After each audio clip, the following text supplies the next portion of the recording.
Anchor సుమా కనకాల గురించి తెలియని తెలుగు ప్రేక్షకులు లేడంటే అతిశయోక్తి కాదు. అటు బుల్లితెర ఇటు వెండితెరపై కూడా ఆమె తన యాంకరింగ్ తో అభిమానులను అలరిస్తూనే ఉంటుంది. అసలు సుమా లేని ఏ ప్రీ రిలీజ్ ఈవెంట్ ను కానీ ఏ ఇంటర్వ్యూను కానీ లేదు అంటే ఆశ్చర్యపోనవసరం లేదు.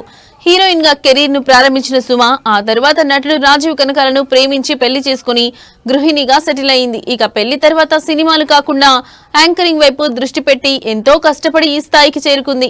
రాజీవ్ తో విడాకులంటూ వస్తున్న రూమర్స్ పై సుమా మాట్లాడుతూ వివాహ బంధం అన్నాక ఒడిదుడుకులు వస్తూనే ఉంటాయి. భార్యాభర్తల మధ్య మనస్పర్ధలనేవి సహజం. ఇప్పటికీ మా పెళ్లి జరిగి 25 ఏళ్ళు అవుతుంది. ఈ నెలలో మేము చాలా చూసాం. నా కెరీర్, రాజీవ్ కెరీర్, పిల్లలు, నా తల్లిదండ్రులు, వారి తల్లిదండ్రులు, వాటన్నింటినీ బ్యాలెన్స్ చేస్తూనే జీవితాన్ని సాగించాం. అలా రెండింటినీ బ్యాలెన్స్ చేస్తున్నప్పుడు కొన్ని మనస్పర్ధలు వస్తూనే ఉంటాయి. ఎవరి జీవితం సాఫీగా సాగదు. ఇది కూడా లోక రోలర్ కోస్టర్ లాంటిదే.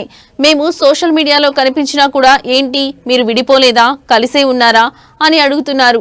కొందరైతే ఏకంగా విడాకులు కూడా తీసుకున్నారని రాసుకొచ్చారు. ఒకప్పుడు వాటిని చూసి ఏంటి ఇలా రాస్తున్నారు అని అనుకునే వాళ్ళం. ఆ తర్వాత వాటిని పట్టించుకోవడం మానేశాము అంటూ చెప్పుకొచ్చింది. ప్రస్తుతం సుమా వ్యాఖ్యలు నెట్టింట వైరల్ గా మారాయి.